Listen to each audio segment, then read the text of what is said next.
Oh, great. So Andy's just bought into like, I'm a film school puppet. I won't like what they tell me to like.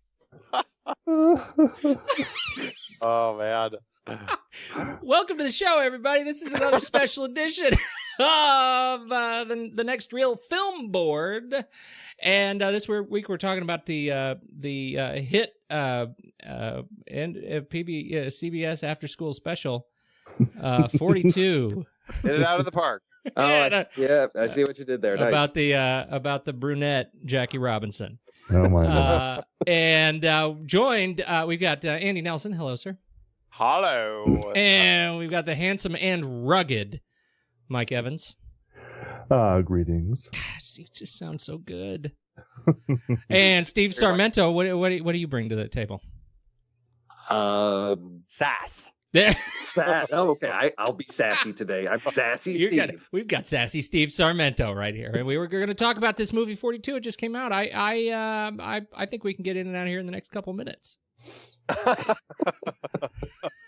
It's a terrific, good feel baseball dreams movie. It's okay. We're going to go around the table. I do want to start here. Usually we have also the fantastically talented Chad Stoops, the actor, and he can't be with us tonight for some reason he wouldn't tell us. And Tom Metz, and we did not get a report from Tom Metz, but I did get a text from Chad that I feel like it was a text, right? That's on the record.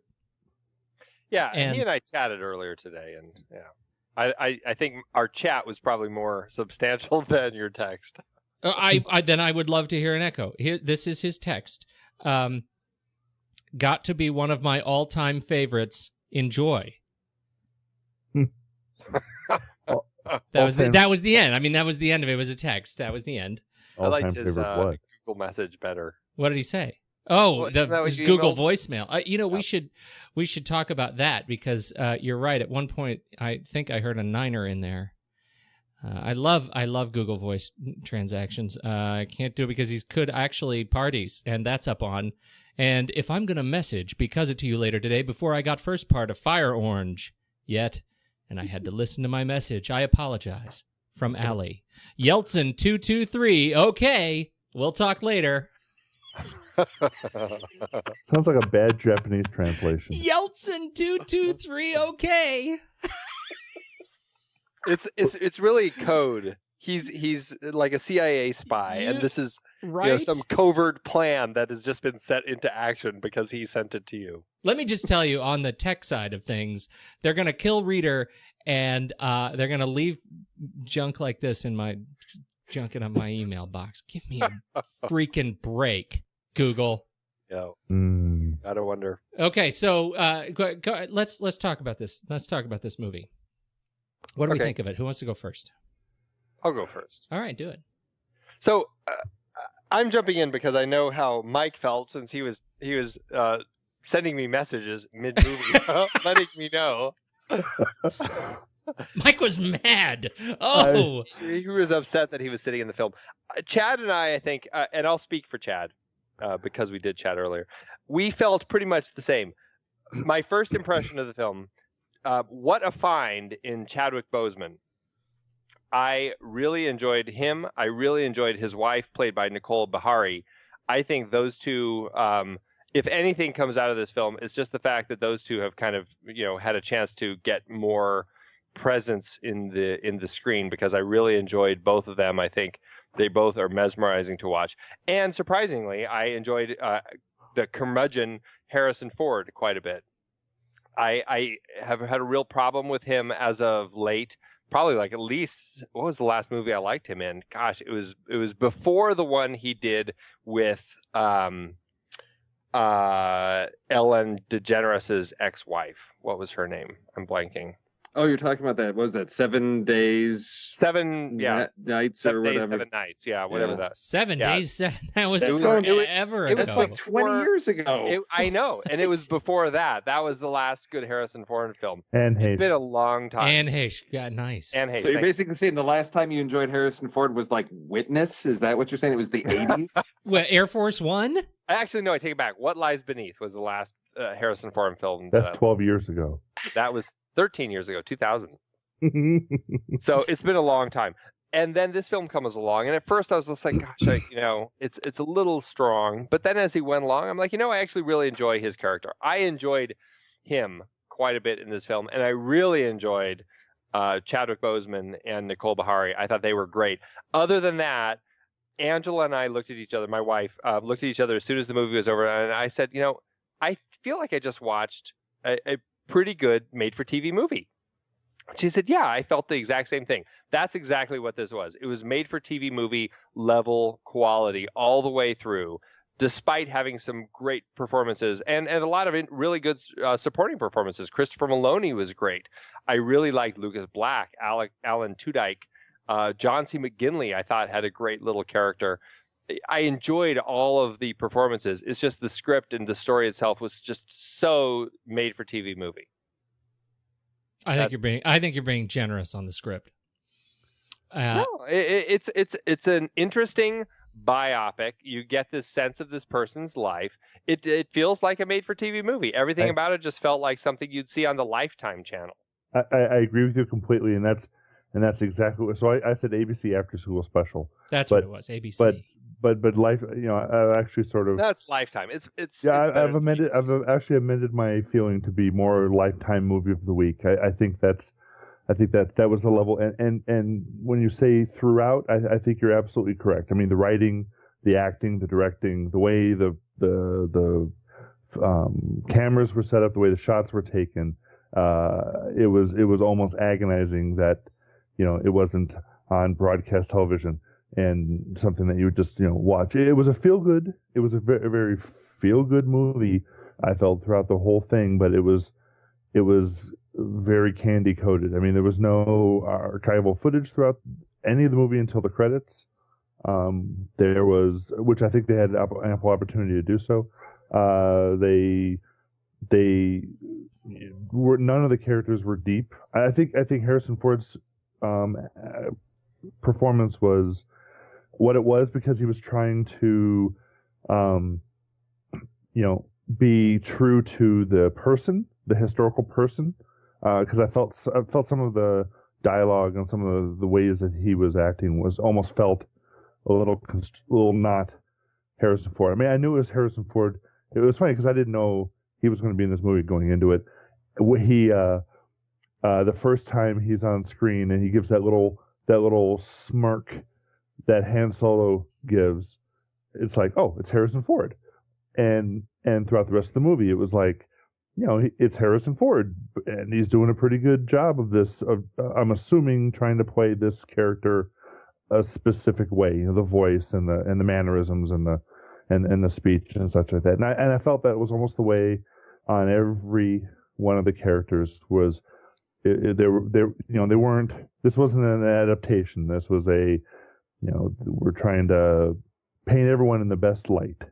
Everyone's going to be in this is a very, a very nice, very shallow, I guess I would say, depiction of all the characters. And I felt like, I felt disappointed. I felt I was sitting there. It was the baseball stuff wasn't that great, and the dialogue stuff wasn't that great, and a lot of the characters were just, we have to have a character say this here, and it felt like that. It felt pretty obvious that it was. So I don't know if I'm being overly critical. I think if it's a movie theater quality, out there in the theaters, it should be judged as such, and I feel like it was kind of lacking in a lot of ways. All right, Steve. So what I'm hearing is that none of you guys enjoyed this movie at all. That's not what I said. Okay, because I'm hearing things like that are thrown around in a derogatory way. Like, it's an after-school special, so is that be a negative thing, or is it this just seems not something you'd expect on the big screen? Is because I'm just trying to judge. Yeah, that would be my. I'll be honest with you. That was my depiction. I mean, halfway through the movie, even before that, I'm sitting there, and I'm not engaged by the movie at all, and it's I felt I'm saying it in the sense that I did not enjoy it as I think I should have. A movie about Jackie Robinson, So everything being relative, it didn't stretch it. It didn't really, in my opinion, explore anything. The tough areas that it did explore, it didn't seem to explore them very, very, probingly. It kept it very shallow. It kept it very candy coated, in my opinion. So yeah, I would say that I didn't enjoy it as much as I had hoped I would a movie like this. Okay. I enjoyed it, but it was definitely on that. That was the thing. It's just like my wife and I looked at each other. We're like, yeah. It was very enjoyable on that Lifetime movie special sort of way. I'll go into that in a little bit more, but okay. Let's hear. Because my reaction is still relatively fresh because I was at a 4:15 screening of this film earlier today, so it's still rather fresh. Yeah. In my mind. And I enjoyed it, but when I walked out of there, I thought, well, this was a film that I could have easily brought my kids to. It's sort of in that family friendly, and I see this as being one of those films that I imagine, as soon as it hits DVDs, there's going to be like, history teachers are going to be like, oh, here's a great film that I can use to showcase, this era of American history, and it's great and safe and appropriate for classroom use. Because it was, I think it is that safe. It's tackling some issues that, of racism, but it's handling it in a very mild or safe way, setting up some maybe easy bad guys in the film. The audience that I saw it with, when it mentioned that, Chapman was, fired from being, the manager and never managed again, there were like rounds of applause, right? Like, yeah, take that, you racist redneck. So it was something that I was listening to people on the way out, and some people were like, so what do you think? Was this, how does this compare to The Natural? And when the gentleman said, oh, this is much better because it's a true story. I thought, oh, okay. So I'm sort of like, okay, so if it's a true story, then automatically it's a better film in his book. But for me, I'm trying to measure it against those, and it sort of falls in the middle. It's enjoyable. I agree that there were some performances in there that, I think our main characters, I thought, as I tried to pick apart the story, trying to figure out who our characters are, who's our protagonist, what are they battling against? Because in the middle, it started to feel like it lost its direction. I'm like, well, where's this going? It's sort of like, well, history is going to make us tell these parts of the story, but it didn't really pull me through. So it's sort of a mixed, it's enjoyable, it's safe. I'd recommend it for families, but it's nothing that I think is going to be a long-lasting, classic baseball film. I don't think. Yes. I absolutely agree. I think you're right, and I may be unreasonably harsh on this film, but it's because I think I feel sort of hurt. I take that sort of viewing experience pretty seriously because I was looking so forward to it. You know what I mean? Like it's sort of it just didn't meet my expectation, and so I'm going to go ahead and be a little bit harsh. I think that all starts with Brian Helgeland. I like more of his movies than I don't. And my expectation with this one was very high because I think the material is so strong. If you're, when you end up tackling a character that is so powerful historically in terms of relevance to today, to the way the sport, not only the way the sport has evolved, but the way, but just dealing with racism in general in celebrity, and how, how these things sort of fuel one another. I think it's just a very rich pool to draw from, and I just don't feel like he took any risks in this film. I feel like it was overall there was no kind of emotional build to it. I felt like it started at the same level that it ended. There was no, and what I want at the end of a baseball movie is The Natural. I want lights shattering over the field. You know what I mean? And I feel like even some of the sequences that were more powerful than others were not, like, I didn't get that emotional connection from them. And so I felt a little bit betrayed by being in a theater looking for that experience that I think is you know, I mean, it's kind of low hanging fruit on the baseball time. I mean, it's just this is, you know, we're suckers for it, even if we don't love baseball. You know, as a spectator, we generally are suckers for the movies, and I feel like it missed the mark. I totally agree with Andy on Chadwick Boseman and Nicole Beharie. I was really just genuinely attracted to both of those people. Like, I wanted to see more of them, and I wanted to see them in more complex situations, and I felt like. You know, I've said this before. We were talking about this in our Taxi Driver thing, review just this week. That it felt sort of like a dot to dot of events in you know, in this player's life, with very little sort of substantive connection. And so it felt more like you know, we just watched Our Bodies Ourselves, and now we're going to watch this. We've dealt with biology, and now we're going to deal with history of racism in baseball, and that's what we're going to do in the 9th grade. So well, I think the problem for me after looking at it when we left the theater was just that, you know, okay, here when you have a story in film, you need to have a character who changes. It doesn't always have to be the protagonist, but there needs to be a character who changes. Right. And I felt like neither the protagonist nor what you would call the impact character, Harrison Ford's character, Branch, whatever his name is, Branch Rickey. Neither, like right from the start, they both were like steadfast, rock solid characters. They had their little conversations about the struggles they were going through, but neither of them ever changed. They remained the same through the whole film. The character who changed the most was Pee Wee Reese, Lucas Black's character, and his scene when he went up to Jackie Robinson when they were playing in Cincinnati. I really liked that scene. I thought it was a solid scene. I really liked Pee Wee's the dialogue in that scene. I liked that the exchange they had. I just felt like, gosh, you know, they should have developed Pee Wee as more of an antagonistic character from the beginning, so that by the time we get to this point, we're now seeing this transformation really happening.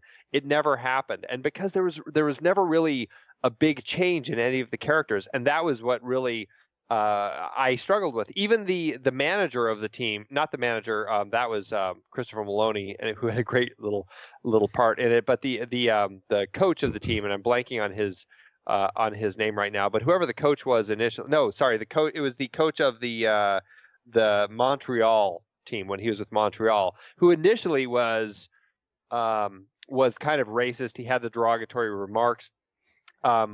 It's like as soon as Branch Rickey had his conversation with him about straightening up, it's like, oh, okay, then he straightened up, and that was it.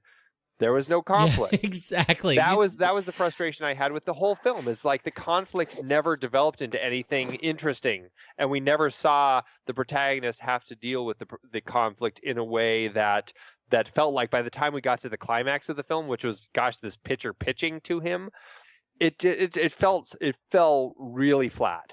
That is, you couldn't have said it better. I mean, that's exactly what my experience was with it, that I felt like it was just a series of elements that did not, that really didn't allow you to build to that sort of emotional climax when you actually see that reward of transformation. I just didn't feel it. Well, because that's not the story that's really being told here. As I sort of thought about what's to be gained from watching this story, and I think this gets to the point of, I realize this is really about the collaboration between these two characters, Branch Rickey and Jackie Robinson, that the impact they were able to make was through both of them working together. It's not, Jackie Robinson just off into this on his own, and Branch Rickey needed a player that was going to be able to endure this trial. But it was really the story of, here's these two people who have this vision of the way they feel things should be, and by sheer force of will, they're going to just push that forward until society starts to accept it. And that, to me, was really what the transformation. I think you see that in Pee Wee's character is, okay, we start to see that transition to some of the characters of accepting this and this team coming together. But I didn't get a sense of the team dynamic you don't really see. You hardly get to know the team. Right. I mean, there's a few little scenes, but you don't really get the sense of this drew the team together or really fragmented them. You've got a couple characters that, let's use Pittsburgh as a punchline for a lame joke at the end. We're going to transfer guys to Pittsburgh. But I thought this is really about a statement of a society that's going through a transformation, and these two characters as being sort of the catalyst for this to occur. And it's not really a sports story about overcoming great obstacles and odds and winning. It's about, what legacy they were going to leave behind by these, choices that they made to try to bring, that baseball. What's funny about that, though, Steve, is that I think this may be why another reason that sort of impacted my kind of inability to make that emotional connection with what these characters were doing is that it was not it was so overtly driven, a market driven transformation. Right. I mean, this was the reason Branch. I mean, he is the number of times he says we're bringing this black player here because there are a lot of because black players or black the black stadium attendees' money is green, right? That's all the money is green, and we know that there are black people who like baseball, and we want to have those people there. And then we get Jackie Robinson. He comes up and he says, you give me a baseball bat and a uniform, and I'll do this. I will do this because you're right. I want to get paid. He says, I want to get paid. And I think for me that when I want to see a baseball movie, I want to see kind of the heart of baseball. And this is in counterpoint to Moneyball, which I think does an interesting thing that this was, that was a movie about sort of the kind of cold heart of statistics that ends up showing you where the heart of baseball actually is. And I think this movie, it sort of sucked that out of it. Well, there's no stakes here. Yeah. So if you compare the two movies, you have the Moneyball, which is about the cold analytics of baseball, and at the end of the movie, you like you said, you find the heart of baseball, right? This effectively making a wonderful movie out of, what you could argue is nothing, right? There's really no appeal or anything in, numbers, right? This is one of the most important people in the history of baseball, one of the most important issues in the last 100 years, still, by some accounts, still occurring, and one of the most powerful baseball stories that you could have, and they bleach it to nothing. Literally, they take it and just suck every little piece of actual drama out of it, and it's effectively like those little science movies that your science teacher would show you in 7th grade, where he'd just you would watch that for the whole thing, and you learn about the sun or something, and it's very bland, and and you just sort of watch it, and then I'm done. Like you said before, I think it's amazing how little appeal and enjoyment to a certain extent you got out of the actual experience of the movie. I mean, by the end of it, I didn't really understand anything different or anything more new about. I mean, I'd never known Branch Rickey before, so I think that was probably the best part of it. And there was a point in the movie where he explained why he really was doing it. All that stuff in the beginning of the movie was effectively the mechanisms of it. But, he did sort of explain, his heart piece. And that was the most compelling part of the whole movie was when he sort of, actually got emotional about it. And I was drawn in. The rest of the movie was flat. You're talking about when he's visiting him in the as he's getting his legs sewn up. Yeah, he told me this story that happened 40 years before. Yeah, and why he's so driven, and why he's and that's one thing to know about this thing is that what I get out of this movie. I'm not saying it's true or not, but what I get out of this movie is that Branch Rickey is effectively was the driving force behind everything, in so much as he was actually driving Jackie Robinson and keeping him and holding him, sort of pushing him. In the sense of, you can look at it as he was the one keeping Jackie Robinson in baseball in all manners of speaking, financially and protecting and things like that. And even motivationally, at several points throughout the movie, he would basically, warp in and give a religious / motivational speech, and then warp out, and Jackie Robinson carries on. Well, I think the thing is that the one thing I didn't have a strong sense of is what any of these guys were risking, really, because it's like, okay, Branch Rickey takes the chance on this player, but if it doesn't work out, okay, he'll find another one. So what's the loss to him? Jackie Robinson, we get one little scene with like all these death threats and stuff. It's like, and that's used in the context of another character's, with another character's transformation, right?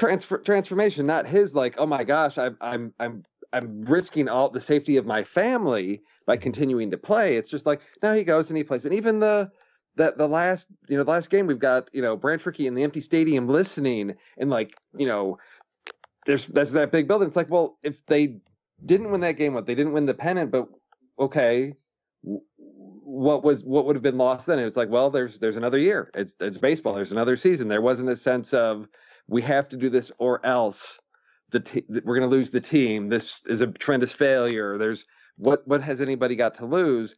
And there's not a real strong sense of that, because it's it's moving along, and there's not any sense of anything driving them forward to force them to have to tackle these issues. It's just, Branch Rickey wants this to happen, and okay, and I think that's part of why it feels so, I think bleached out. It's just, there's no sense of struggle for any of these characters. And that's part of the issue I had with I enjoyed that little conversation with Branch Rickey and Jackie, when Jackie's getting his leg sewn up, about why Branch wanted to make this change. But that's our first time ever getting any sense of that. And from the beginning, Branch is all about the money. It's all about the money. You never. I think that if it was in the right hands, they could have found a way to direct the film or write the film in a way where we get some sense that there's other motivation behind Branch, even though all he says it's about the money, but we would understand, oh, maybe there's something more there, and we don't really know what it is, but there's something driving him other than money. So that when that conversation happened, it would have meant more. Because what happened was, I was just like, okay, well, it's a nice conversation, but it's like all these other conversations. Every time Branch Rickey walks into the room, as much as I enjoyed Harrison Ford playing the role, it's like every time he comes in, it's like, oh, it's time for another great little bit of power of persuasion monologuing that kind of kept happening every time he came in, and it was nice, but it just kind of got a little. Okay, here it is again, and here it is again. Yeah, we got another speech by Branch.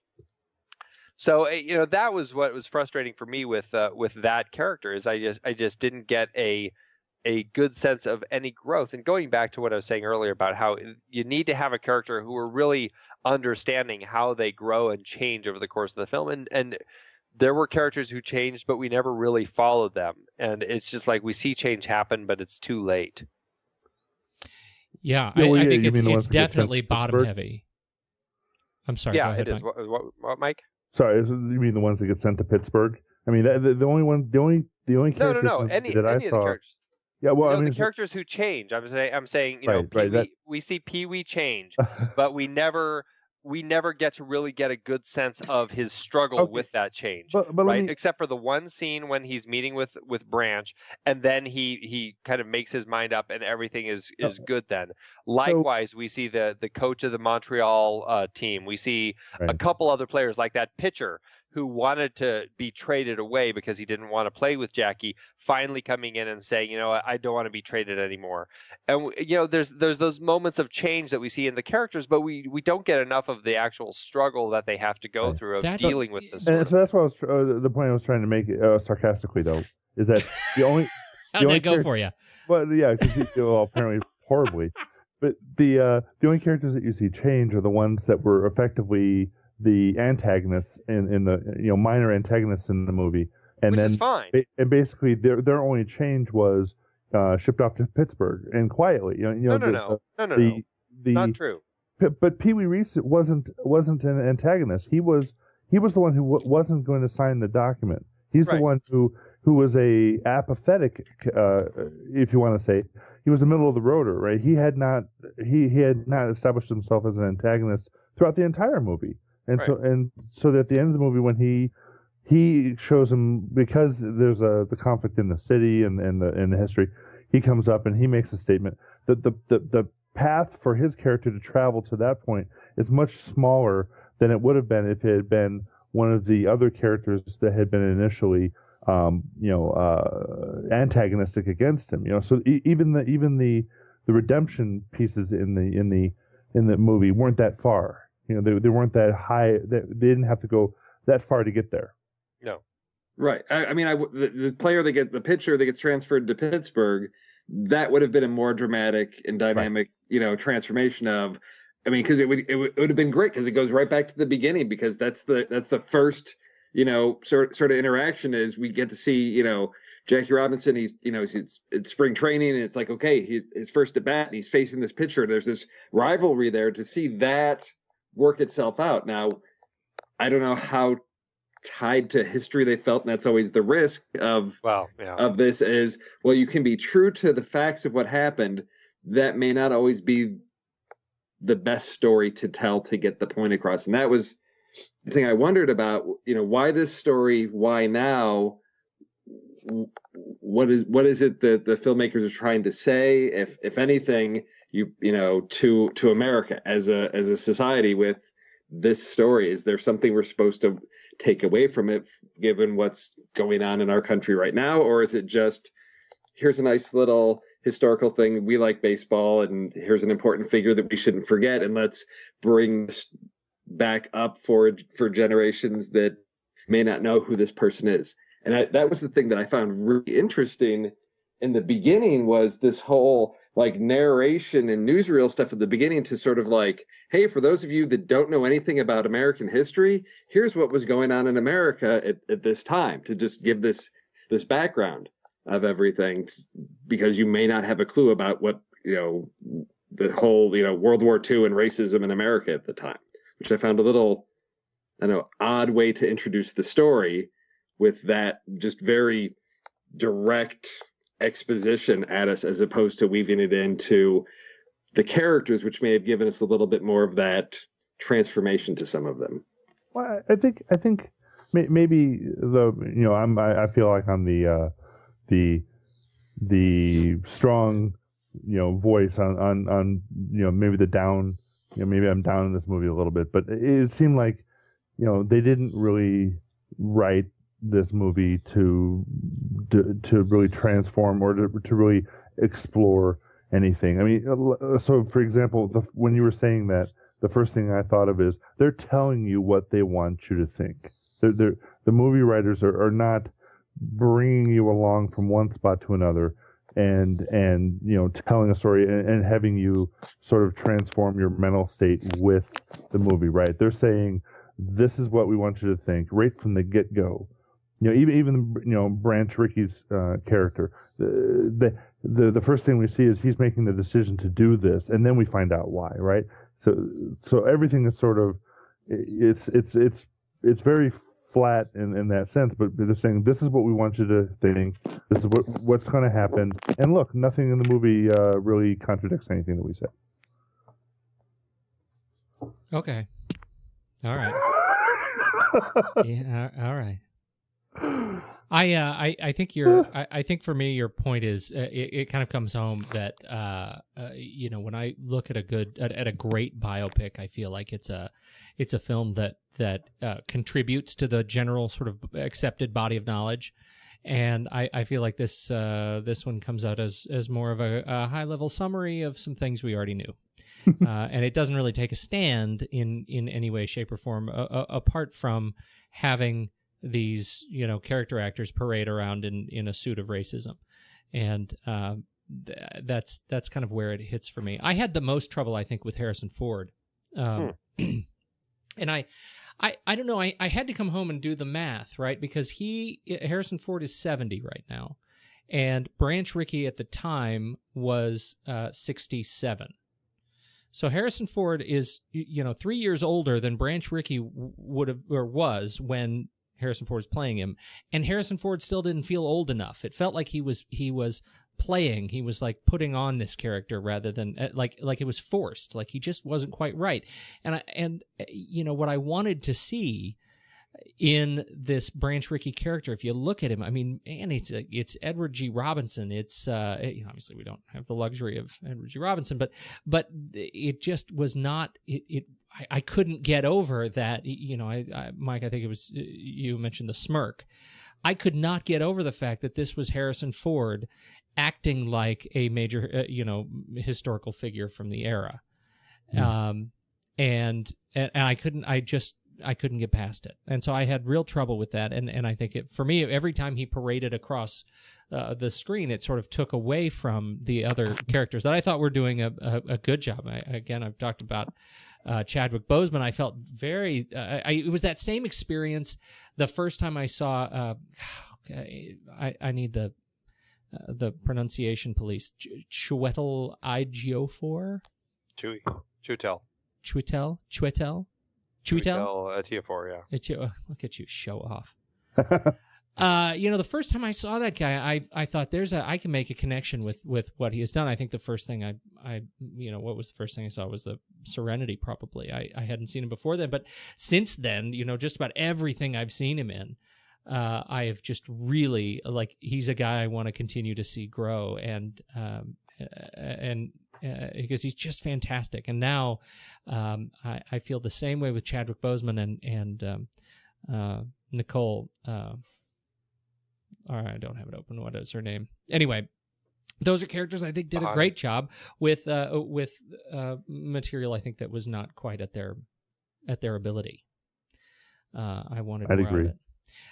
I loved seeing T.R. Knight. George O'Malley from Grey's Anatomy. If your spouses have gotten you addicted to that show, that's yes. There's a couple Grey's Anatomy folks. James Pickens Jr. is in it too. Yep. And I don't watch the show, but yet even I knew. Even you knew. And you've already mentioned John C. McGinley. I thought was probably the highlight of the entire film for me. He was fantastic. He is. I thought he did the best job. I thought he did the best job of not feeling like it was somebody putting on somebody else's suit. Yep. He sort of started doing his broadcasts and his the cadence to his speech was odd, and then once you realized, oh, that's right, okay, this is a he's calling the game. He's calling the game, and you kind of look away and you listen. Okay, this is how people heard it on the radio, and it made complete sense to the couple times that it went back to him, I was overly pleased. I was very happy. Everyone else who was playing a relatively known historical character felt like, and Harrison Ford's the most unfortunate one, is that every time we go back, you're like, this is so and so playing somebody, and it was front and center of the whole movie. But he, perfect. It was almost intoxicating. I think you guys are hard on Harrison. I haven't liked him in so long, and maybe it's just because I've been wanting to like Harrison again, and I really haven't liked him in way too long. I liked his character of Branch Rickey. I enjoyed watching him as the character. Yeah. I didn't necessarily enjoy everything they did with the character, but I still enjoyed Harrison. I enjoyed seeing Harrison seem like he's actually stretching for a change. I can't tell you, because the problem is that once he did that smirk, and I think this was maybe what Pete was saying. Yeah, you lose it. You just lose it. You can't. I never see him. I never had that problem. Oh, I saw him. Oh, that's Han Solo talking about what he did 40 years ago in the minor leagues, and the problem, again, the problem with that is I'm going to say mine. I think he did. If you actually looked at, I don't have any base material to go off of Branch Rickey, right? So I do have base material to go off of other possible historical players and people and things, but not him, right? So I don't really know what he's supposed to look like, right? So that what I could feel like is he was doing a pretty dang bang up job of being that character, right? It was just unfortunate that I could see Harrison Ford in it, behind it the whole time, and I'll say that's my fault. It is. I'm gonna say it's Mike's fault. I will the too. way I feel about this film. So when you were watching it was my fault too, right? Yeah, I was cursing you the whole time. Okay, I take that. I do. I'm gonna say I love Alan Tudyk as an actor. I think he's always fun to watch. This was probably one of the hardest films to watch him in because he was so racist. And I will say those scenes on the continuum, he was really. This was super racist. This was more than he was in Tucker and Dale versus Evil. Did you? Yes. But the thing about it is, I enjoy the fact that he was up for playing a character like this, because it's not an easy role to jump into, being such a racist character. But I thought he did a great job with it. And I actually felt that those were strong scenes too. The scenes that involved him, I thought they did a really good job of showing how hard it must be to be a character or be a person like Jackie Robinson stuck in a situation like that where you have to deal with that. Well, okay. I felt those were strong scenes. More importantly, and what I thought was interesting is that, okay, so some of the pieces of the movie that did work is that he's sitting there and it sort of gave you a literal field's eye view of what may have been going on during that time. The fact that everybody else was just letting this dude go off onto him. All the umpires, everyone else, the people in the stands, let both sides, literally just let this dude go off for innings at a time. What I thought was amazing, and it put me into thinking, okay, that's completely different, because that wouldn't happen today. They can't even get out of the dugout. Yeah. That's not how they're allowed to act in today's baseball. So you're like, so part of it's like, oh, there's this little, there's the high people, the people that we support, the people that we're not liking like him, and then there's all the people that just kind of let it happen. Yeah. And that's the part that I think was a little bit unnerving more than anything, is that everybody, even the umpires, okay, I'll let him. He's sitting right there. He's talking behind him, and he's for the whole inning. There was that sequence when he was playing in. I don't remember where he was playing, but it was right after he scored that last point, and the sheriff comes out and says he's going to arrest him, and that was I thought a very strong scene. Yeah. Again, it was one of those sort of dots, those events that I thought was really powerful, and I sort of.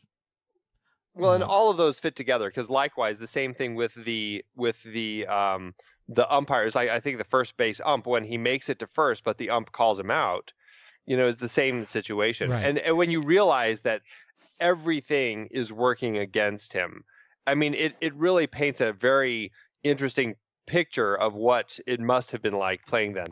Unfortunately, the whole film didn't keep that vibe going. I think it could have been a lot stronger, and I guess that's where I leave off. Yeah, I love the poster. Well, I the love this particular poster. I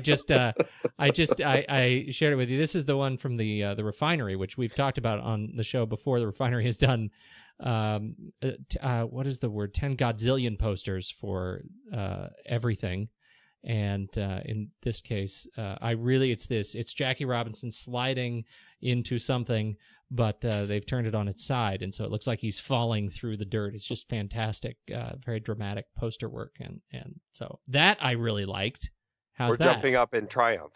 Yeah, or jumping up on a dirt wall. Yes, he could be. Yeah, I jump on dirt walls all the time. So, does nobody have a comment about Andre Holland? I bet Steve does. Who? I'm looking at the IMDb I didn't page. like. That's the only way I know who his name is. That character drove me crazy. The whole time it drove me. He was the reporter. Wendell Smith. Oh, okay. Yeah. No, that was terrible. Yeah.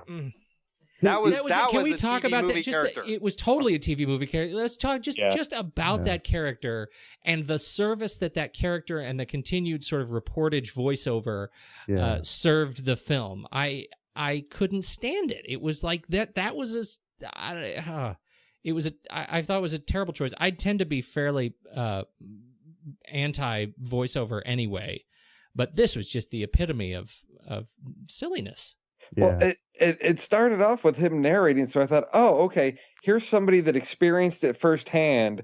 We're going to see it through his lens. We're gonna take this journey of sort of not Jackie Robinson's first person story, but here's this person that was there, that was, assigned to him, follow him through everything, and his take on that, and that just disappeared once we left Florida. He just vanishes for long periods of time, except to sort of again pop in and say, hey, you got to see him slow or whatever, the questions in the photo, and it's and he's got to talk about, hey, I have to carry my typewriter. It's just, hey, give us some perspective. But I thought, what an interesting opportunity to take a certain approach to the story, because I thought, okay, who's this person that's telling us the story? They must have some reason for sharing the story, his version of it, and it disappeared. Yeah, it disappeared right away. And right from the start, I wasn't interested in him anyway. I just felt like they were forcing this character upon us who felt, just from his... and unfortunately, it's probably just really poor narration, poorly written narration. Yeah. I just, right from the start, I'm like, I'm already not interested in this guy. I'm not interested in who he is, and I'm not interested in what he's bringing to the table. So the funny part was that he was forced upon Jackie Robinson by Branch Rickey, and so, but the funny thing was that halfway through the movie, I was already, again, me being hypercritical of the movie, all the characters, even the actors that you guys enjoyed, I felt had badly written parts, except for him. I felt he serviced his character. Unfortunately, he serviced his character the best. Like, he was the most believable. I didn't see, acting or directing or whatever errors in his character. The actor seemed to fit the character the best. I'm not saying that that's a compliment, but the character itself didn't service the film very well. But he seemed to be the best. Best at playing a bad character. Exactly. Well, and that's really, that gets back to the question for me though, which is I consider it a script problem, right? I think that, and I keep trying to think, what was Helgeland doing there? What did he feel like we needed to know to be spoon-fed in the hands of this character? Right. That's what it was. There was a risk that he felt like he was ameliorating it in some way, that we wouldn't get it. Like, we wouldn't understand that, yeah, this country has had a problem with war and race and baseball. We've been challenged by all these things, and is it that is it just that he felt like we needed a setup and got kind of addicted to it through the course of the film, or did he really feel like there was some other function that needed to be surfaced by this character? Well, I feel like when Wendell has his little final or conversation midway through the film about, you're not the only one who's suffering. We're all struggling to find a way to make things better, or whatever his little speech was. Mm-hmm.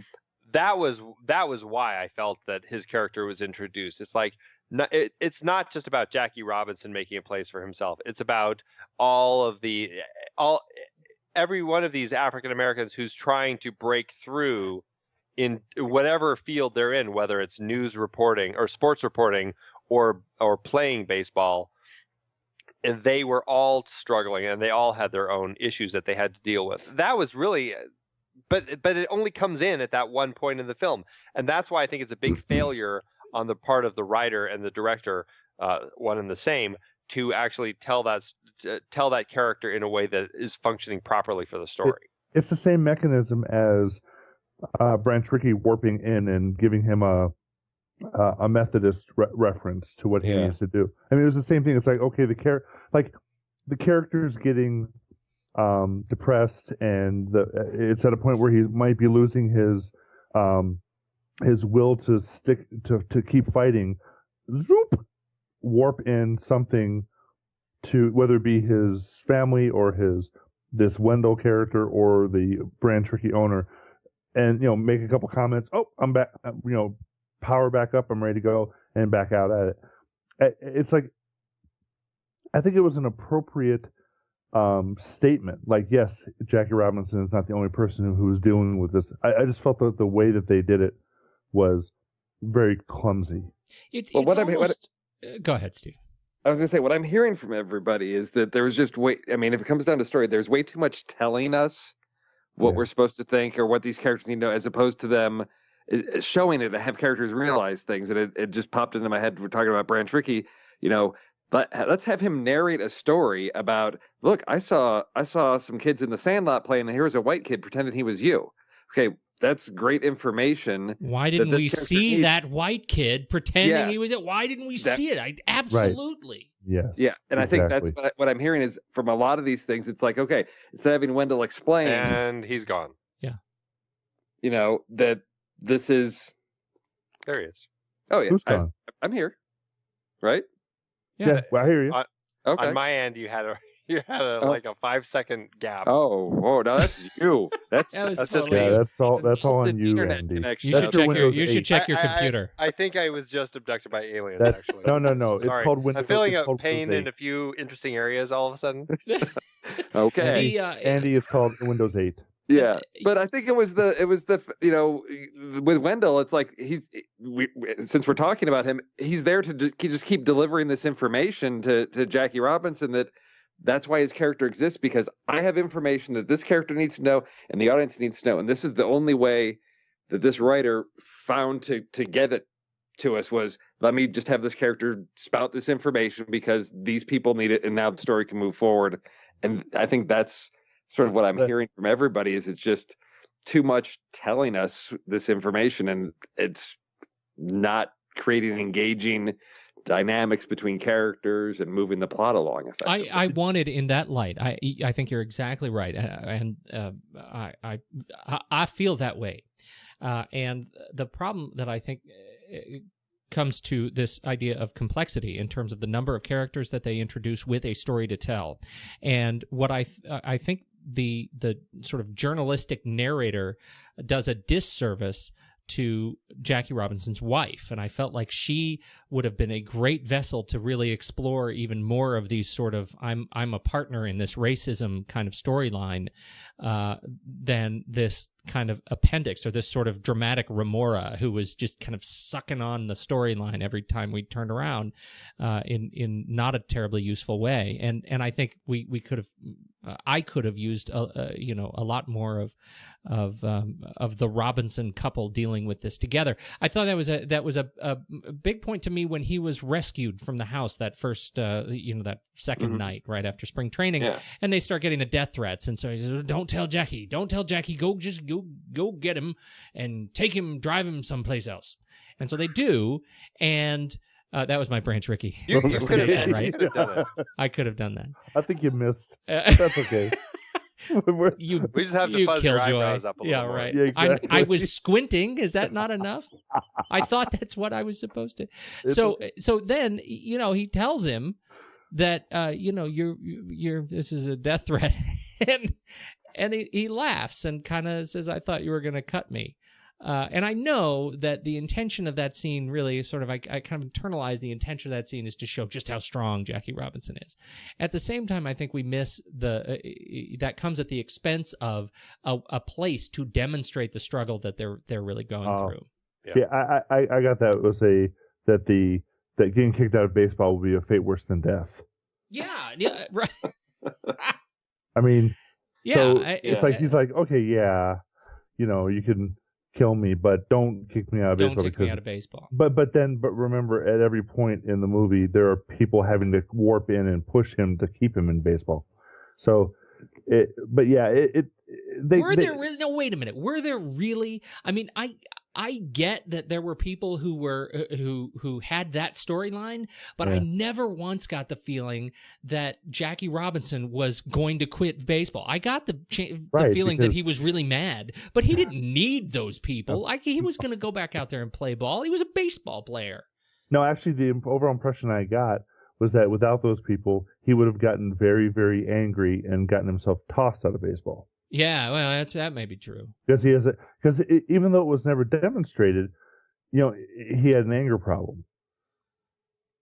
Yeah, well, and that would have been a great character change to show in Jackie, we've got this problem in the beginning where he's got this anger that he has to deal with, and over the course of the film he learns. Unfortunately, we never see it. We hear about it. There's a and it never comes up. There's a perfect example of them not doing it, of not doing what they just they should have. Okay, so they showed scenes of him playing in the Negro Leagues against other players, right? And to show that they showed how he steals his bases, right? And yes, they echo that throughout the movie several times, but they could have done that with lots of other parts of this movie, is actually acted them out rather than narrating them, rather than having somebody come in and just say, well, Jackie has an anger problem. You could have shown why. I mean, so they had these details. They had a list of incidents, right, where that he had done in other in the military and things like that, right? Well, he got a dishonorable discharge because he wouldn't sit in the back of the bus. It's not an anger issue though. It's a defiance issue. It's not an anger issue. It's no. The thing I got from the Negro Leagues game was, don't tell me what I can't do. You tell me I'm not going to sell. I'm going to do it. You tell me I can't go in the bathroom. I'm going to do it because nobody tells me what I can't do. Nobody can set limits for me, and I'm going to sit in the front of the bus. I'm going to sit wherever I want because, and that's where I was kind of always thinking, this isn't really an anger issue. It was more of he's this unknown, uncontrollable, and if he's going to rock the boat too much, it's going to cause way too much trouble for us to handle. Well, and that's the point. I never once got the feeling like he was going to throw a punch at a guy. Like, even at its very worst, he went and broke a bat. But he got hit in the head with a pitch, knowing that the pitcher was willfully trying to do that, and he sat it out while the rest of the team fought. So here's a perfect example of the failure of the imagination of this movie. Is that they're telling us things. He has an anger issue, right? But when we put the pieces together, it's not really an anger issue. If they had actually shown us the scene, shown us the expository scenes, and said in a way that we could have experienced them ourselves and come to our own conclusions, and then moved along as to those are real issues and experienced them as instead of being dictated them, that would have been a much more richer way of doing that than what they did. Because right now what we're saying is, here we are, basically we have no investment in the incidents because they're just spoken, and then so we have no investment in the resolutions to those conflicts because again they're just there's no depth to it. Yep, I'll buy that. I'm totally agreeable tonight. Steve, what do you got? I'll agree. Oh, let me see. Kevin Costner is the greatest actor of all time. There have been moments. I cannot wait for Man of Steel, which I have not seen yet. Indiana Jones and the Crystal Skull was a great movie. Sorry, you're not Steve. That doesn't count. Yeah.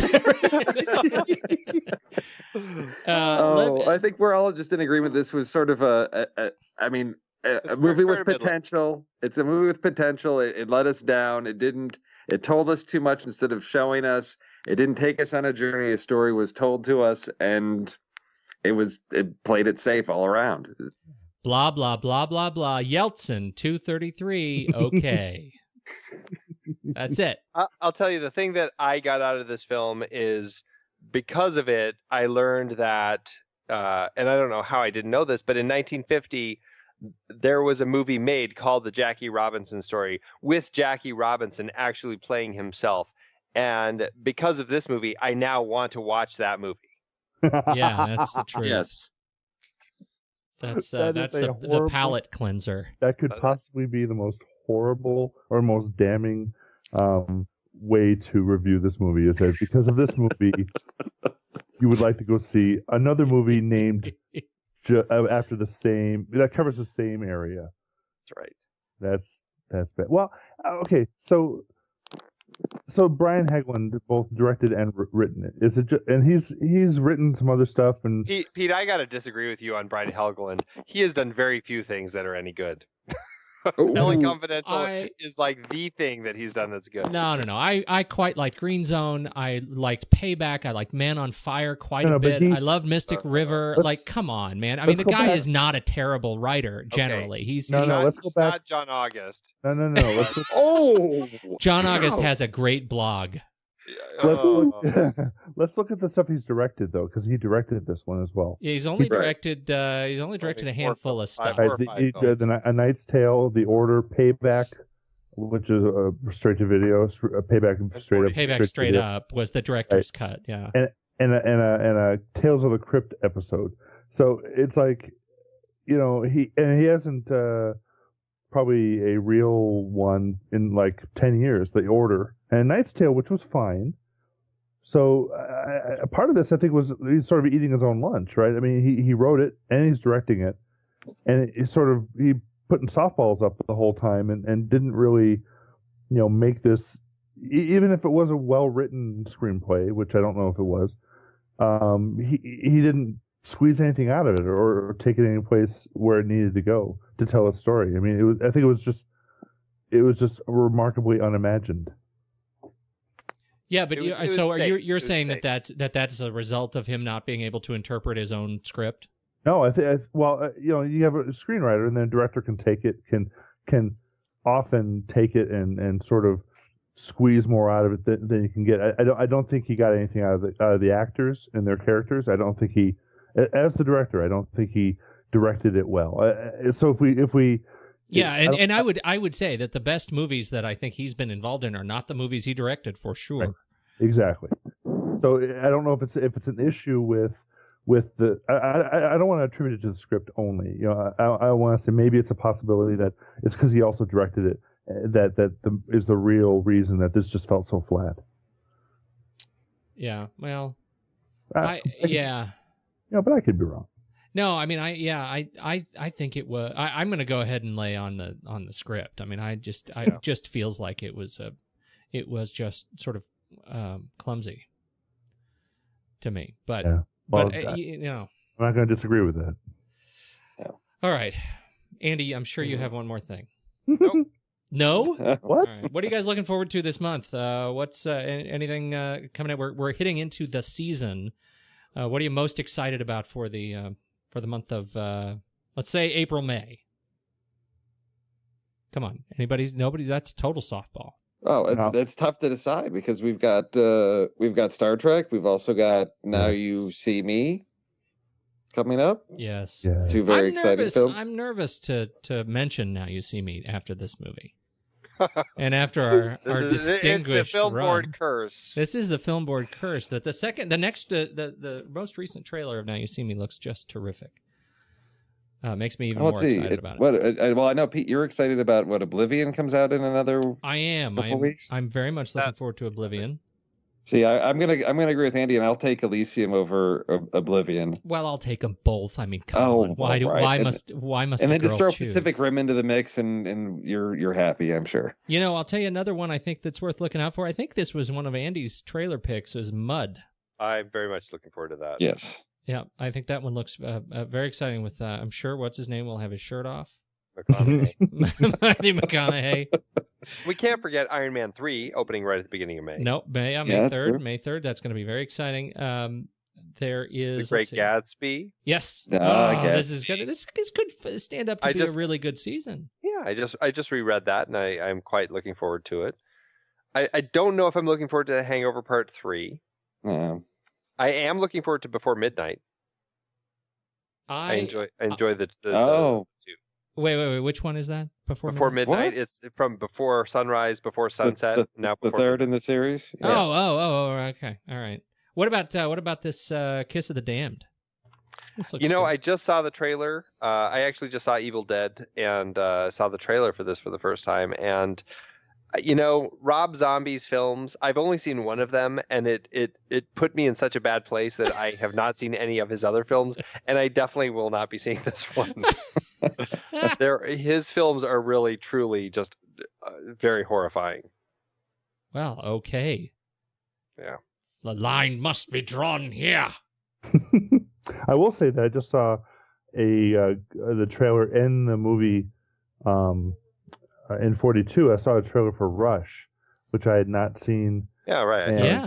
And I thought that was I don't know where that one's going to go, but that one looked a little bit interesting because I'm a Go Faster Car type fan, and that looked kind of interesting.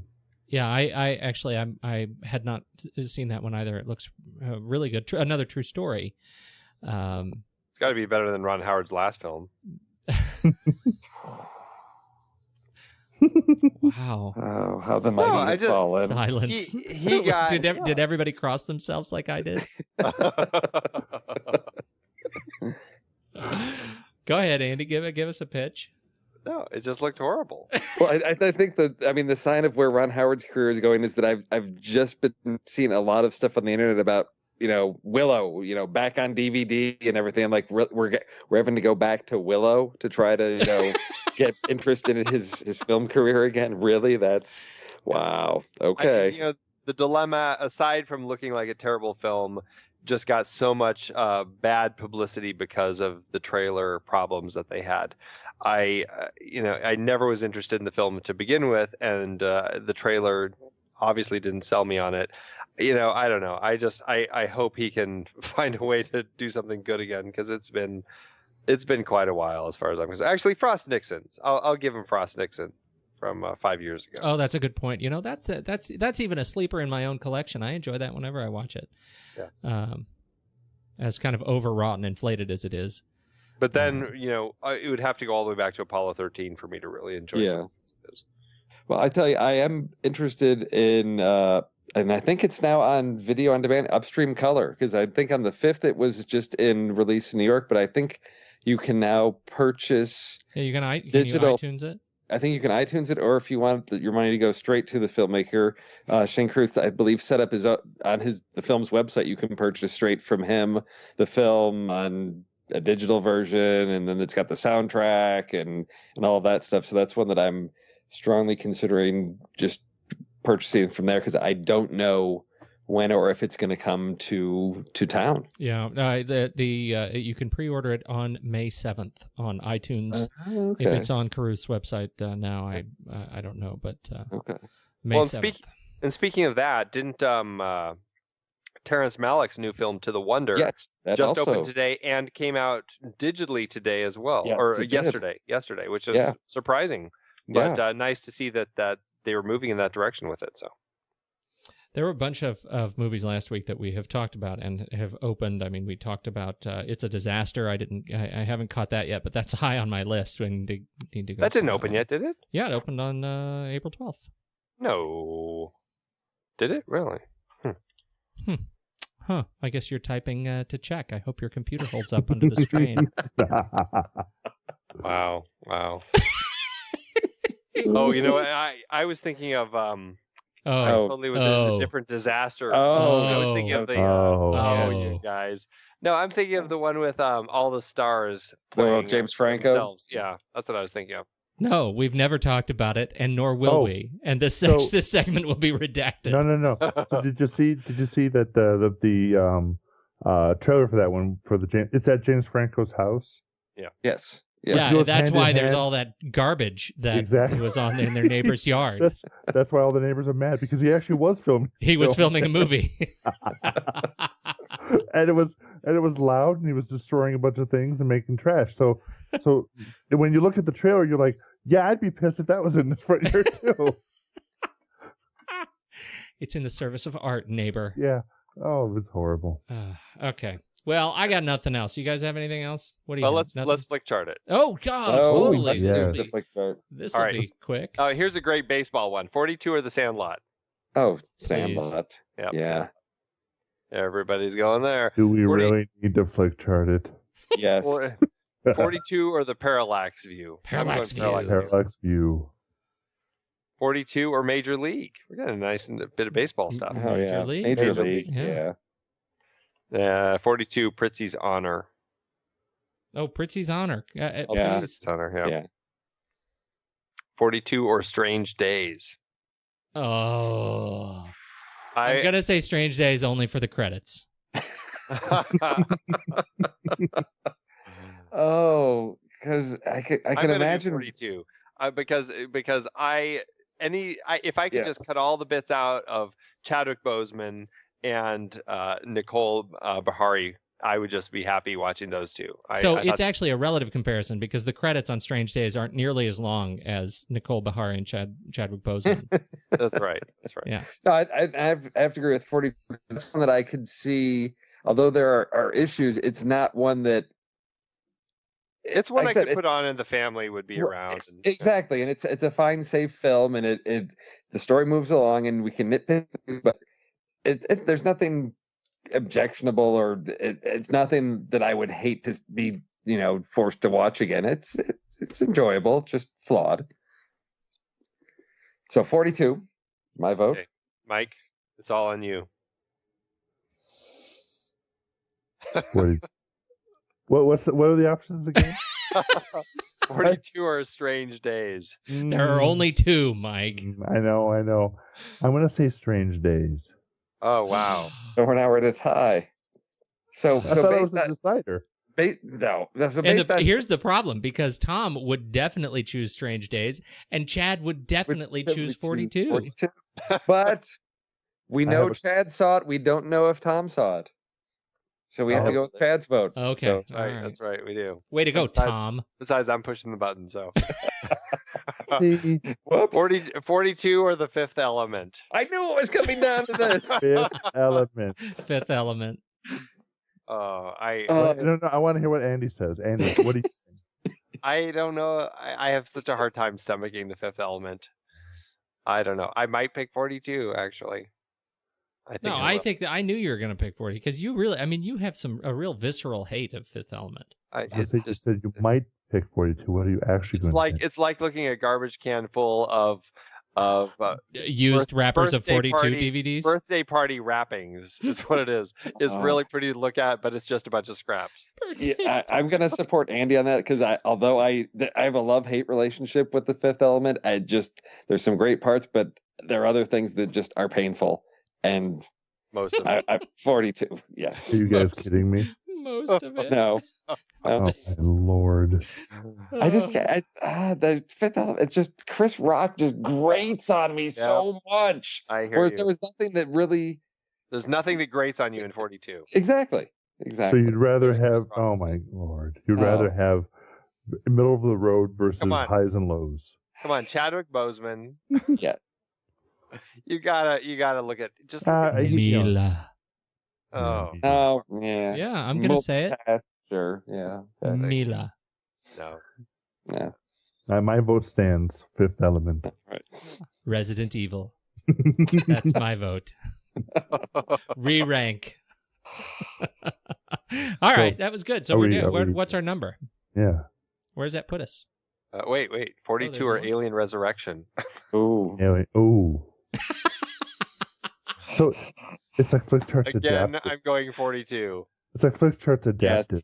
Yes. Flick Charts adapted. It's like those are too easy. I'm going to give you some harder choices. That's right.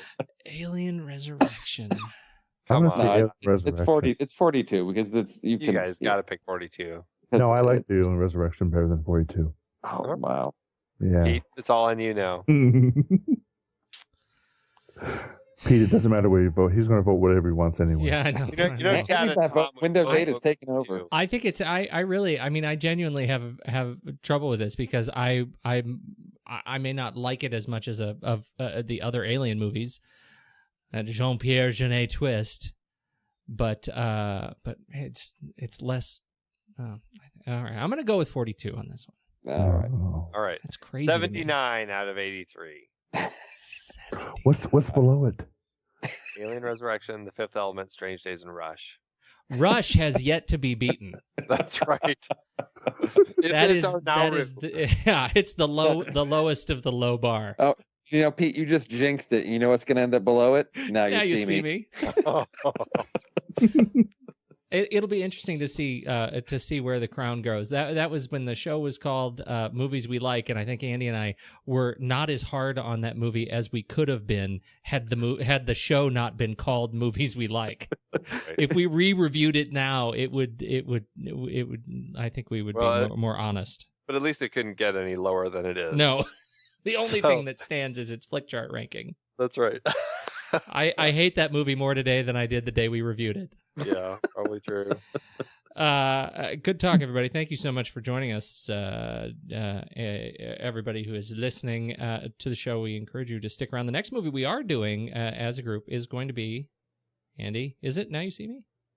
Isn't that what we decided? Yeah, no, I just mean there's nothing between now and then, right? No. That's our May review, which actually will end up recording June 1st.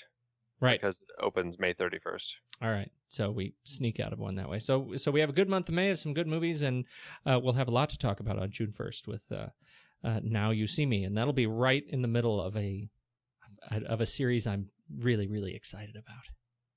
Absolutely. And so, good. Closing comments?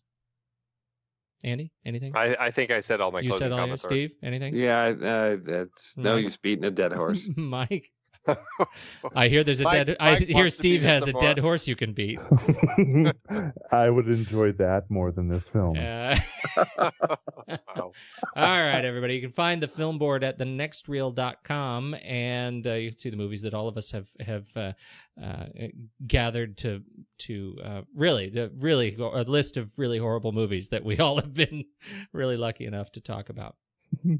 So you should check us out over there. Make sure you find us on iTunes and subscribe to the show, and you'll catch Andy and I every week doing the Next Reel podcast. And then once a month, we'll get the film board together, and you can hear the likes of Steve and Mike and Chad and Tom and more of me and Andy. You can also find us on Facebook, where we've got some great links and resources over there. So like us at facebook.com/thenextreel. And if you head over to iTunes, subscribe to us, and we sure would love your reviews and comments. Those stars help other people find the show. Absolutely. Other people who are interested in movies. And we like them to find the show. Hear, hear. All right. I'm gonna go to bed. All right.